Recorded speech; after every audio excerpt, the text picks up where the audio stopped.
మీ కుటుంబానికి జరిగే నష్టానికి నష్టపరిహారంగా ప్రభుత్వం 10 లక్షలు ఇవ్వాలని డిమాండ్ చేస్తా. ఎంత సార్ ఎంత అంటే 10 లక్షలు. 10 లక్షలే తమ్ముడు ఏదో తమ్ముడు అన్న శవాన్ని అసెంబ్లీ ముందు పొందుగా పెట్టి 10 లక్షలు అడుగుతా. వద్దు సార్, అన్న శవాన్ని అసెంబ్లీ పడుతుంది 10 లక్షలు అడగద్దు సార్. పార్లమెంట్ ముందు పడుకోబెట్టి 10 లక్షలు అడగండి సార్. అడగొచ్చు తమ్ముడు, పార్లమెంట్ అంటే ఢిల్లీ కదా, అక్కడ మనకి భాష రాదులే. అది అసెంబ్లీలో పడుకోవాలి సార్.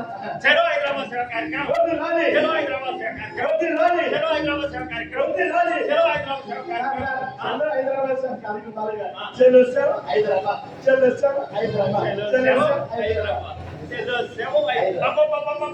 ఏ స్లోగన్ కనిపెట్టారా? నీలో నాకు అలనాడు జాతీయ జెండాను కనిపెట్టిన పింగళ వెంకయ్య గారు కనపడుతున్నారు. సెలవు శవం, హైదరాబాద్, సెలవు శవం, హైదరాబాద్, సెలవు శవం. శవయాత్ర వర్ధిల్లాలి, శవయాత్ర వర్ధిల్లాలి. ఇంకో స్లోగన్ జాతికి అంకితం చేశావు కదా. శవయాత్ర ఎంత కమ్ముగా ఉందా. ఇక రాలో లేదా నువ్వేనా మా పార్టీ ప్రధాన మహాజంగారా. ఇప్పుడు దాకా పాదయాత్రలు రథయాత్రలు చేసేది యాత్రలు చూశాను. నేటే చూడండి మా పార్టీ నిర్వహిస్తున్న కొత్త యాత్ర శవయాత్ర. వర్ధిల్లాలి, వర్ధిల్లాలి, వర్ధిల్లాలి, వర్ధిల్లాలి, వర్ధిల్లాలి, వర్ధిల్లాలి. ఇది హత్య కాదు, యాక్సిడెంట్ యాక్సిడెంట్ యాక్సిడెంట్ అని ఎవరు చెప్పారు? ఇప్పుడు ఆడాడుతాడు నీళ్ళు. అట్లాగైతే ఇది యాక్సిడెంట్ లాగా చిత్రీకరించబడ్డ ప్రీప్లాన్ మాట్లా. యాక్సిడెంట్ యాక్సిడెంట్ యాక్సిడెంట్ ఇది యాక్సిడెంట్ సిగ్గా ఎందుకు చెబుతున్నారయ్యా? యాక్సిడెంట్ అంటేనే ఇన్సూరెన్స్ డబ్బులు వచ్చాయి. డబ్బులు ఎక్కడ అయ్యో? డబ్బులు శవం కదరా. కాదు, 25 లక్షల రూపాయలు క్యాష్. అదెట్లా అంటే మీరు యాక్సిడెంట్ అంటే డబ్బులు వచ్చేది. మీరు వచ్చి అన్నారనుకో మందేమైంది యాక్సిడెంట్ డబ్బులు దీనిగా నా సముద్రంగా డబ్బులే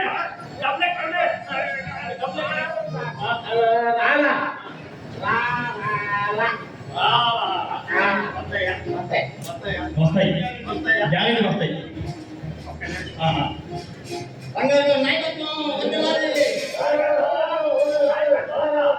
మన పార్టీ రెడీగా ఉంటాయి. దీనిపై ఆ పని చూసుకోవాలండి. నేను మీ పని చూస్తున్నాను.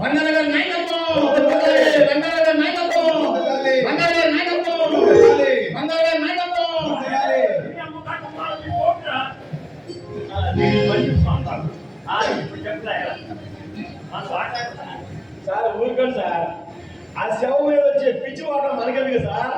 అన్న శవాన్ని అసెంబ్లీ మీద పంప పెడతాం. 10 లక్షలు తీసుకున్నాం సార్, చెల్లకి 5 లక్షలు వేసుకుందాం. అన్న సేవాన్ని అసెంబ్లీ ముందు కాదు కదా, పార్లమెంట్ ముందుగా పెట్టిన 10 పైసలు ఎందుకో తెలుసా? అసలే అయితే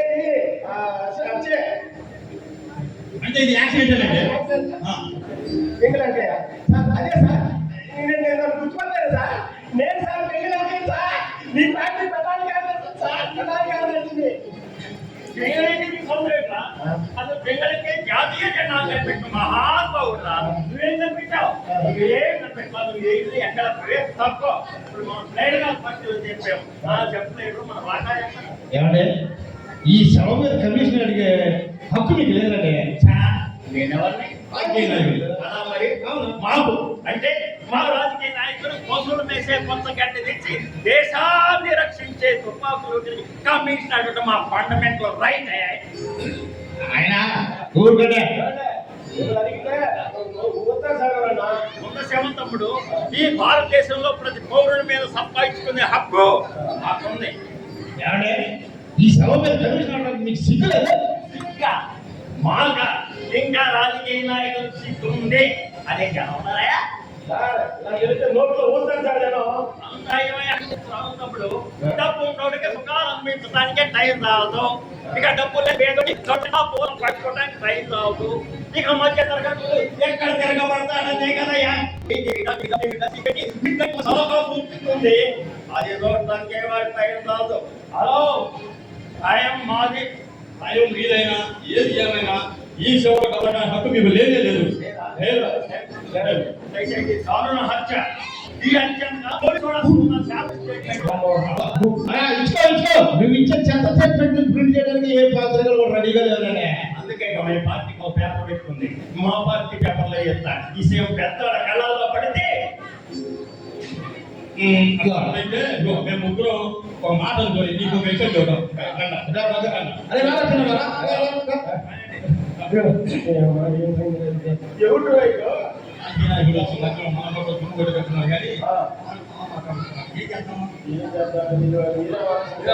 చర్చ జరిగా మాట్లాడుకున్నాం కదా. ఆస్కాల్ కూర్చున్నా కబుర్లు అయిపోయా మాట్లాడుకోవద్దాం మేము.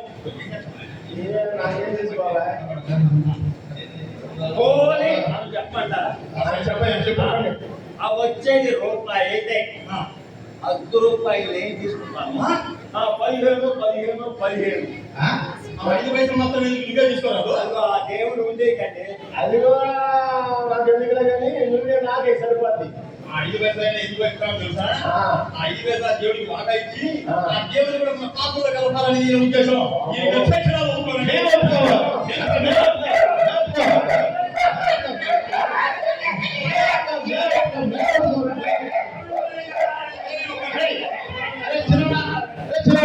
నువ్వే చెప్పాను న్యాయం చెప్పు. మీరంతా పెద్ద పెద్ద చదువు చదువుకున్నవాళ్ళు. నేను ఒక మాట ఏంటంటే ఈ శవ మీద వచ్చే డబ్బుల్లో నలుగురు ఉన్నాయి కాబట్టి నలుగురు నాకు పాలా వాటేసుకుంటా ఏమంటారు? ఇక్కడ అరే ఇది చూసేప్పుడు న్యాయం చెప్పాలంటే బలికి చూడాలా? నలుగురు నాలుగు వాటాలు నాకు ఓకేనండి. ఓకేనా? ఓకే. ఇదిగో రాయో. నాకు ఓకేనే. రాయో. సంతోషం. ఇక్కడ ఉన్నారు. తలా వాటాలని కాగితాలని సంతకాలు పెట్టుకో. నాకు అనుమానంగా ఉన్నది. ఆ తర్వాత ఇప్పుడు సంతకాలు పెట్టాయా? వాట రాయినా నువ్వు ఓకే ఓకే ఓకే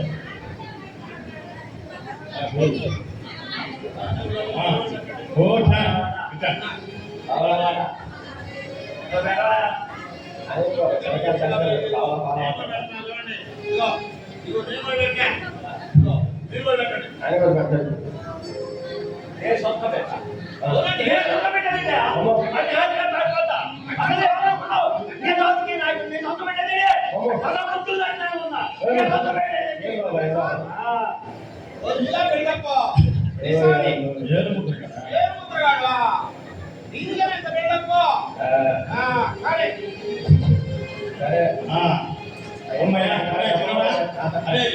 నలుగురికి బాగా మాట చెప్పేసి మంచి తీర్పు చెప్పావు కానీ సుబ్బాయి మోహన్ దగ్గరికి వెళ్ళి చెప్పారని చెప్పి తీసుకున్నారా?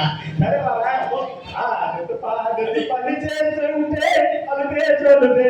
ఉన్నది నలుగురు మాకైతే బాబాయ్ ఇంకొకటి కూడా వస్తున్నాడు బాబాయ్. ఏందో బాబాయ్ బాబాయ్ ఊర్లైనా ఏం బాబాయ్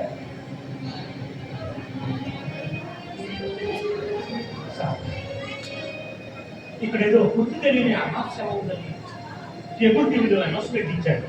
ఎక్కడ సార్? గుర్తు తెలియని శవమేగా. ఇదిగో ఇదే చూడయా ఆ వాట దగ్గర నొప్పుకోను మాట దగ్గర చెప్పుకోను. ఇదిగో చూడయా ఇదే చూడు.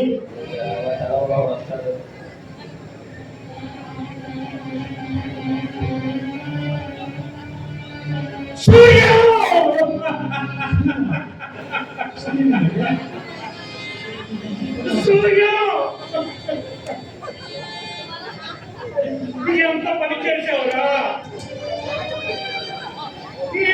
చూడాల్సి వస్తుందని కళ్ళు కూడా గుర్తించలేదురా. మేము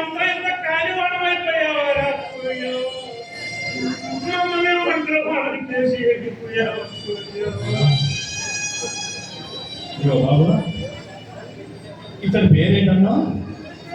సూర్యప్రకాశరావు సార్. ముందు హైదరాబాద్ లో ఉండేవాడు, ప్రస్తుతం ఒంగోలులో ఉంటున్నాడు సార్. హైదరాబాద్ నుంచి ఒంగోలులో ఉంటున్నారా? ఇతనికి భార్య బిడ్డలు ఎవరైనా ఉన్నారా? రంగవరం వాటి భార్య, ఇద్దరు ఆడపిల్లలు, ఒక మగ పిల్లాడు ఉన్నాడు సార్. భార్యాపిల్లలు ఏ ఊళ్ళో ఉంటారు బాబు?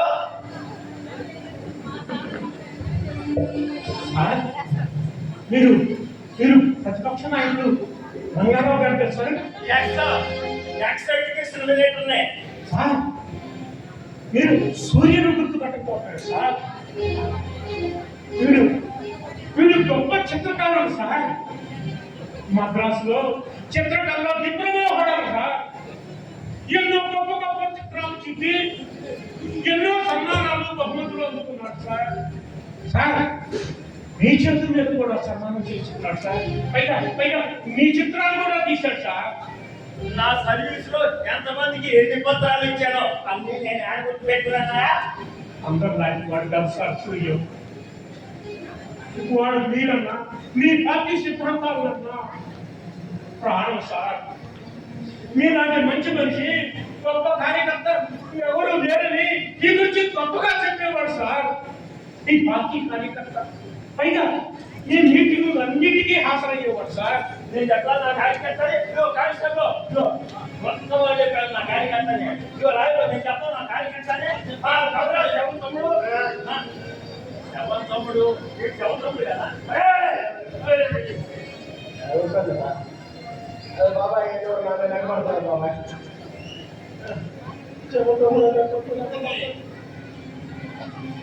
తమ్ముడు కదా. ఈ శవతంని కాదండి, ఈ మనోడే. ఇంతకీ వీడు భీమానేనని నీ దగ్గర ఏదన్నా రుజువులు ఉంటే చెప్పు, శవాన్ని నీకు అప్పచెప్తాను. ప్రస్తుతానికి నా దగ్గరేమో లేవు సార్. లేవా సాక్ష్యాధారాలు లేవంట. సాక్ష్యాధారాలు ఉంటేనే ఈ శవాన్ని నీకు అప్పచెప్పేది, నాకు శవానికి అప్పచెప్తాం. ఇది అనాథ శవం అనుకోని మేము దీని మీద తలానాలు భావాలు వాటా వేసుకున్నాం. మా వాటా చెప్పేసి వెళ్ళిపో, నీ శవాన్ని నువ్వు తీసుకొని వెళ్ళిపో. ఆధారాలు అలా వాడు చూస్తుంటే నాకు అసలు ఉంటాను సార్. మీరు చదవండి సార్.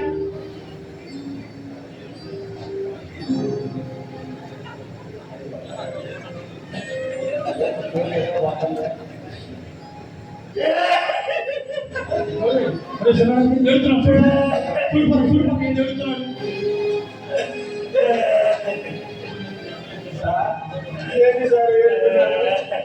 అందులో ఏముంది సార్? ఇది నేను చదవాలటయ్యా. ఎడ్యుకేషన్ మినిస్టర్కి చదువు వస్తే ఇంకెందుకు ఇక జరగనే నేను చదువుతానే సార్. మినిస్టర్ గారికి చదువు రాదు. బాబాయ్ ఒకసారి నన్ను దీనించు బాబాయ్.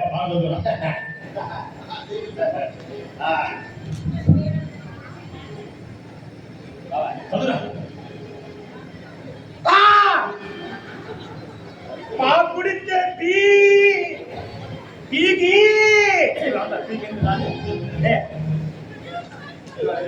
ఏమి కదా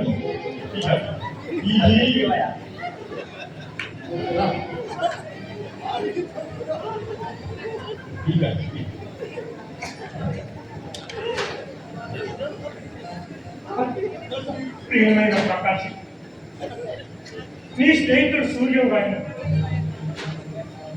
నా జీవితంలో ఇటువంటి ఉత్తరం రాయాల్సి వస్తుందని నేను అనుకోలేదు. ఎంతనా నేను రాస్తున్న ఆఖరి ఉత్తరం రాయింది. ఈ ఉత్తరం నీకు చేసేసరికి నా శవం నా ఊరి బైపాస్ రోడ్లో ఉంటుంది. ఆశ్చర్యపోవద్దు, బాధపడదు. గొప్ప గొప్ప చిత్రాలు గీసి ఎన్ని అవార్డులు సాధించాను. నేను ఆర్థికంగా స్థిరపడలేదు. ఈ కళ మీద మమకారంతో ఈ వృత్తిని మానుతో లేకపోయాను. ఈ ఆధునిక ఈ డిజిటల్ AI యుగంలో మాలాంటి కళాకారుల పరిస్థితి దయనీయంగా మారిందిరా. ఈ పరిస్థితిలో బ్రతకలేక, కట్టుకున్న దాన్ని బ్రతికించలేక, కన్న బిడ్డలకు కడుపు నిండా కూడు పెట్టలేక ఈ జీవితం నుండి పిట్టిబాటుగా పడిపోతున్నా. నా పెద్ద కూతురు పెళ్లికి ఎందుకు వచ్చింది చెప్పది. అన్నా నాకు ఓణీలు ఎప్పుడు కొనిపెడతావు నా అన్నా అని నిందిస్తోందిరా. పిల్లల అవసరాలు తీర్చలేక, వాళ్ళ ఆకలి కేకలు చూడలేక ఆత్మహత్య అనే మార్గాన్ని ఎంచుకున్నానుగా. నేను చనిపోయిన తర్వాత నా ఇన్సూరెన్స్ డబ్బులతోనైనా నా భార్య బిడ్డలు ఆయుధంగా బతుకుతారన్న ఆశ నా ఈ ఆత్మహత్య నిర్ణయానికి బలాన్ని ఇచ్చిందిగా. నేను తీసుకున్న నిర్ణయం తప్పే అయితే క్షమించి నీ ప్రాణ స్నేహితుడు సూర్యప్రకాశరావు, మద్రాసు డిప్లొమా, చిత్రకళా డిప్లొమా హోల్డర్. నా డిప్లొమా గురించి నా పేరు ప్రకారం గొప్ప కోసం రాసుకోలేదురా. ఆకర్షికలు నేను అనారోగ్యమే కాదు అని ఆత్మను తృప్తిపరచుకోవడానికి సుమా.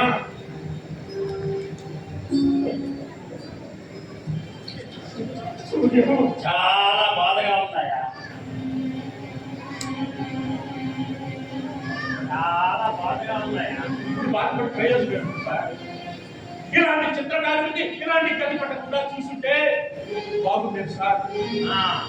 జరిగిందేటో జరిగింది, ఇక్కడ జరగాల్సిన కార్యక్రమం చూడండి సార్. శవాన్ని మూస్తు మాత్రం చేసి నాకు అప్పచెప్పాను. 2 రోజుల్లో వాళ్ళ భార్యాన్ని తీసుకొని చూపిస్తాను సార్. అలాగే అప్పచెప్తాం. ఈ దిక్కులే శవం, ఈ శవం మీద తలా పాల వాటాలు వేసుకున్నాం. మరి మా సంగతి ఏంటి? శవం మీద వాటాలు చూసుకోవాలి. నాకేం అర్థం కావాలి. ఇది అనాథ శవం అనుకొని ఈ శవాల మీద వచ్చే ఇన్సూరెన్స్ డబ్బుల్లో మేము తలా బాగా వాటా వేసుకున్నాను. మధ్యలో నువ్వు వచ్చావు. మా వాటా ఎంత తెలిస్తే ఈ శవాన్ని అక్కడ వాట్ ఆన్సర్ వాడు టాకింగ్. వాడు ఇన్సూరెన్స్ డబ్బులు మాత్రం వాడు కుటుంబానికి చెందాల్సిందే. బాబు చూడు, అమ్ముడు కాదని నువ్వు ఒక్క రూపాయి కూడా తెచ్చుకోలేవు. అలా అవ్వ నేను చూసుకుంటాను. ఆయన ఇచ్చేదంటే మనమే తీసుకున్నాం. చూడు ప్రకాశం, ఇప్పుడు దాకా ఈ దిక్కులే శవాన్ని, ఈ శవం మీద తలా పాల వాటాలు తీసుకున్నాం అనుకున్నాం. క్లైమాక్స్ లో ఎంటర్ అయిపోయి భార్యతో ఉంటారని చెప్పావు కాబట్టి వాళ్ళకు కూడా వాటా ఇద్దామనుకున్నాము. ఎంత కానిస్టేబుల్ మీరే చెప్పండి సార్. నువ్వు చెప్తా మీరే చెప్తున్నా. నేను దానిలో ఇది భార్య వస్తుంది కాబట్టి దానికి ఒక 20 ఏళ్ళు పెద్ద కూతురు పెళ్లికి ఎదిగి వచ్చింది అన్నారు కదా, దానికి ఒక 25 ఏళ్ళు. ఆ చిన్నదిగా అడిగింది కదా, ఏటయా ఓని జరిగింది సార్. 4 ఓనీలు పెళ్ళామయ్యా. ఇకపోతే పిల్లాడు పిల్లలు ఏముందండి, శ్వాస గుడ్డైనా పెట్టుకొని బతుకుతారు కదా. 5,000 సరే. మొత్తమేనా 10 లక్షలు రూపాయలు మిగిలినప్పుడు మేము తీసుకుంటాం. ఏమంటారు? కొడితే మొత్తం చెట్టే ఉంటాను. వాడు ఇన్సూరెన్స్ డబ్బులు మొత్తం వాడి కుటుంబానికి చెందాల్సిందే. అమ్ముడు కాదని ఒక రూపాయి తెచ్చుకోలేవు. యాక్సిడెంట్ ఇన్సూరెన్స్ డబ్బులు వస్తాయి కానీ ఆత్మహత్యకి ఇన్సూరెన్స్ డబ్బులు రావు. ఈ ఆత్మహత్య చెప్పారు నువ్వే. నేను చెప్పలేదు. నువ్వు కాకపోతే వాడు రాసిన ఉత్తరం చెప్తున్నాయి ఇది ఆత్మహత్య అని. ఇది లగెట్కి వెళ్ళి కోర్టులో చూపించాలనుకో వాడికి ఇన్సూరెన్స్ డబ్బులు రావు.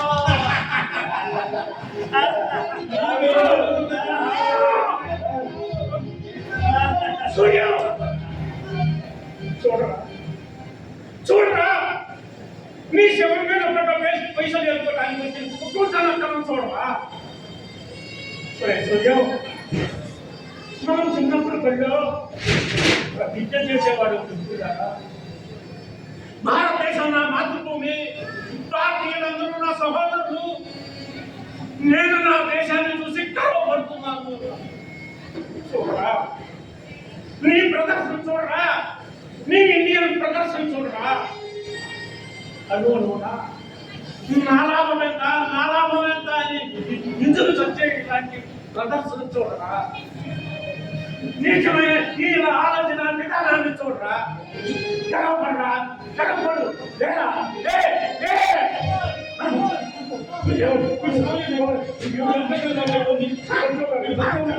నా సూర్యం బట్టే ఉన్నాడు. నాయకుడు నా సూర్యం బతికే ఉన్నాడు. వాడు చేసుకున్నది మీరు బతుకున్నాడు సార్. సార్ సార్ సింగల్ అవ్వగానే సార్ సార్ నేను వాడిని హాస్పిటల్ సార్ వాడిని హాస్పిటల్ తీసుకెళ్దాం సార్. వాడిని హాస్పిటల్ తీసుకెళ్దాం. భారతదేశం గర్వించదగ్గ చిత్రకారులు పొలములతో చావు బతుకుల మధ్య రక్షిస్తున్నారు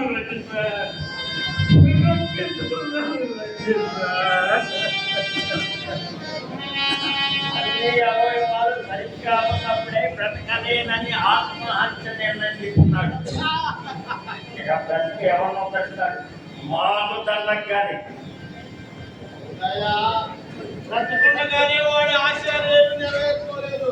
దక్షిణ భారత్ న్యాయం చేయలేదు, పిల్లలకు న్యాయం చేయలేదు. ఇదిగో, వాడు సంచారాలకు ఇన్సూరెన్స్ డబ్బులు వస్తాయి. అలా ఎంతో తీసుకుంటాం, నీకు ఇస్తాం అంతే.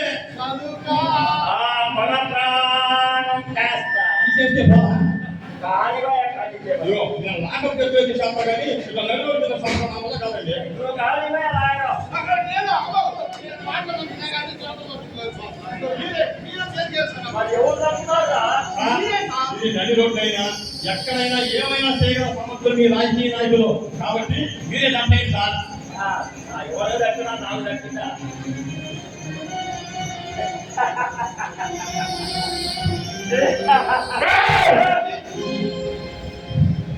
వాడు ఎలా చేయబడిందో అలా అయిపోతే ప్రకాశం ఎందుకయ్యా ఇంత ఆవేశపడతా? నీ స్నేహితుడిని హాస్పిటల్ తీసుకెళ్ళాలి అంతేగా? అంతేకదా? ఈ రాయలు పట్టుకుంటా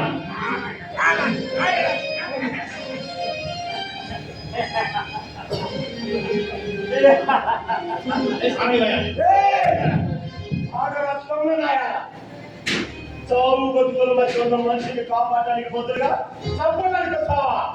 ఆ బాబు ఒంటి మీద చేయబడిందో నీ తలకాయ లేచిపోయి జాగ్రత్త.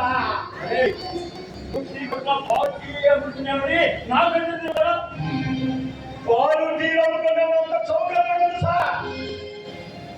అంత పాలు అమ్ముకున్న కుర్రోడే చదువుకున్న తప్పుడు సైకిల్ ఎక్కి సమైక్య ఆంధ్రప్రదేశ్ ముఖ్యమంత్రి అయ్యారు సార్. జడ్జి రామారావు టీ కొట్టుడనే కదా తేలికంచనే బాబు. సువిచార ప్రపంచ ప్రజాస్వామ్య దేశంలో ఈ భారతదేశానికి ప్రధానమంత్రి అయ్యారు మోడీ గారు. టీ అమ్ముకున్నాడే సార్. ఇప్పుడు దాకా మాతో పాటు శవం మీద పైసలు ఎడుపుతానికి దిగినోడి మా ఎదురు తిరుగుతావా? అవునా?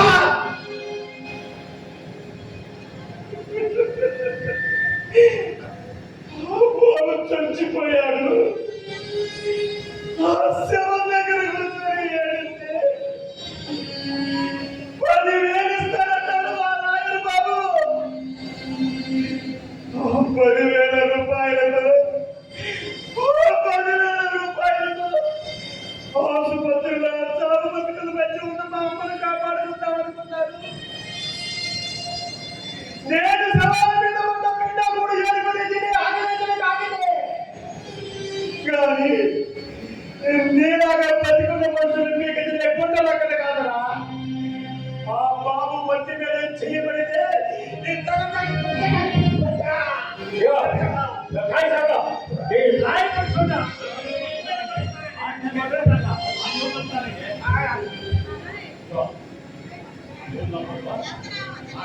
వదిలితే నేను ఎఫ్ఐఆర్ రాసినప్పుడు చాలా మంది వచ్చారు. నిన్న పార్టీ పెరుగుతున్నారా? నా మాట ఏంటారా? చెప్పు. మా ఊరు చనిపోతే నీకు ఎంత వాట అవుతుంది? అవుతుందండి. అది ఎప్పుడో సంవత్సరం తర్వాత దాన్ని రాదా? నువ్వు మా వాడిని హాస్పిటల్ తీసుకురావడానికి సాకారం చేస్తే 50 పైసలు వాటా ఇస్తాను. ఇప్పుడే ఇస్తాను. ఇప్పుడే ఇస్తావా? నిజంగా ఇప్పుడే ఇస్తావా? ఇస్తాను.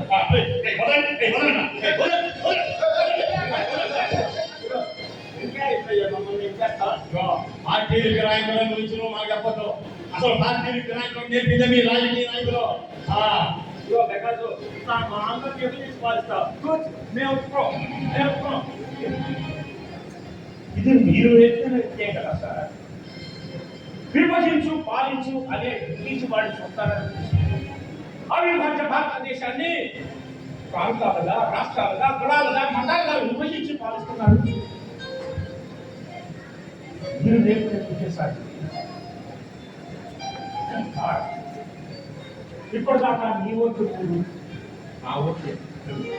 ఇప్పుడు నా ఓటు 3, నీ ఓటు 2. ఇప్పుడు నేను చెప్పిందే లేదు. రంగారావు, రాజకీయ నాయకుడిగా ఎలా ఉండాలో తెలుసా? భారతదేశంలో ప్రతి పౌరుడు చొక్కా వేసుకున్న నాడే నేను చొక్కాను ధరించాలని వేసుకున్న చొక్కాను సైతం పాటించిన మహాత్మా గాంధీగా రాజకీయ నాయకుడు అంటే వాడిలాగా ఒక్కరోజు న్యాయవాది అంటే ఎలా ఉండాలో తెలుసా? బ్రిటిష్ వాడు తుపాకీ ఎందుకంటే ఇక్కడ కాల్చురాని గుండెలు చూపించిన తండ్రి ప్రకాశం పంతులు రాయాలంటే బ్రతికే అతని దాకా గంట బ్రతుకు రక్షక భక్తులు రూపాయి ఇస్తే దేనికైనా రెడీ. రక్షణ పడాలంటే ఎలా ఉండాలో తెలుసా? ఆజాద్ హిందూ ఫౌజను స్థాపించి బ్రిటిష్ ముష్కరులను ఎదిరించిన నేతాజీ సుభాష్ చంద్రబోస్ అంటే వాళ్ళ బతికే ఒక్క నిమిషం బ్రతకరా? మీరు మనుషులైతే, మీరు మానవత్వం ఇంకా బ్రతికే, మీరు శివుడు రక్తం పంపిస్తుంటే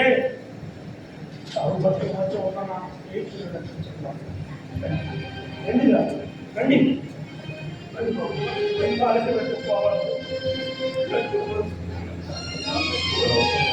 అయ్యో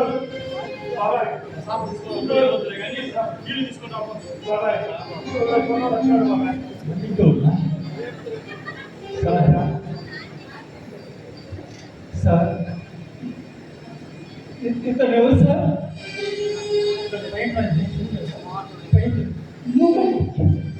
మా సూర్యం సూర్యం సూర్యం సూర్యం ఆ సూర్యం బతికే ఉన్నాడా సార్? ఆ సూర్యం బతికే ఉన్నాడా సార్? సార్, మా సూర్యం అంటే ఏమనుకుంటున్నారు సార్? ఎన్నో వేల బొమ్మలు రాశాడు, ఎన్నో బొమ్మలు గీశాడు సార్. ఎంతో మంది చిత్రకారులు చిత్రకళ నేర్పించాడు. ఈ రోజుల్లో ఈ ఫ్లెక్సీలు వచ్చాక, ఈ డిజిటల్స్ వచ్చిన తర్వాత కడుపుకి ఆహారం లేక, బాగా కళ్ళు పెట్టుకోలేక, పిల్లల్ని చదివించుకోలేక, ఆకలితో అలగిస్తూ ఏమి చేయలేని స్థితిలో ఈ ఉత్తరం రాశాడు సార్. సార్, ఈ ఉత్తరం రాశాడు సార్. సార్ సార్ మీరు విలేకరి కదా సార్? నేను మీకు గుర్తున్నాడు కదా సార్? సార్ సార్ మీ ఫ్రెండే కదా సార్? నాకు ఫ్రెండే సార్. చచ్చిపోతున్నాను ఈ బజార్లో అని చెప్పి చచ్చిపోతాను వచ్చాడు సార్. అనుకున్నాడు సార్. అయ్యా అయ్యా కానిస్టేబుల్ గారు, మీకు నమస్కారం చేస్తానయ్యా. గుర్తున్నాడు సార్. మీకు ఎన్నో బ్యానర్లు రాశాడు సార్. అయ్యా రాజకీయ నాయకుడు కాదు, మీకు నమస్కారం పెట్టి ఎన్ని బ్యానర్లు మీ పార్టీ రావడానికి ఎన్ని సార్లు బ్యానర్లు రాశాడు సార్. సార్, మీరు అడిగితే కదా ఎన్ని రకాల పనులు చేశాడండి. అయ్యా మీ టీ పనులు కూడా ఉన్నాయి నాకు రాశాడయ్యా. ఇంత గొప్ప వాడిలా చనిపోవడం ఎంత అన్యాయం అయ్యా. మీరు చెబుతుంటే ఇంత గొప్ప కళాకారుడు, చిత్రకారుడు చాలా ఉంది సార్. చిత్రకారుడు ఎప్పుడూ చచ్చిపోతుంది సార్. అయ్యా, చిత్రకారుడు మనం బతికించుకుందాం. చిత్రకళ బతకాలి, సూర్యం బతకాలి, చిత్రకళ బతకాలి, సూర్యం బతకాలి సార్. రండి సార్.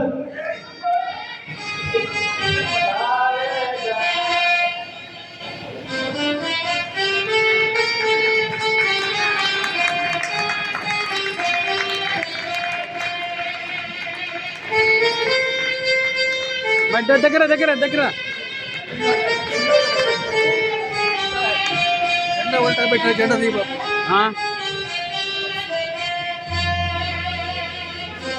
ఉల్టా పెట్టావు.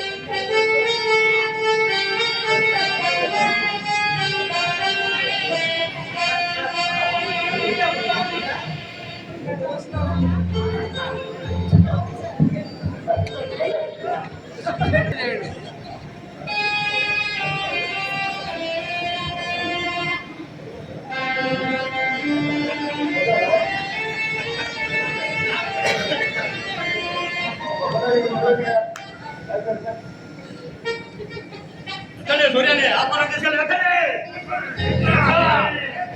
సూర్యం బతకాలి, చిత్రకళ బతకాలి. ఎవర్ గ్రీన్ చిత్రకళ, ఎవర్ గ్రీన్ చిత్రకళ.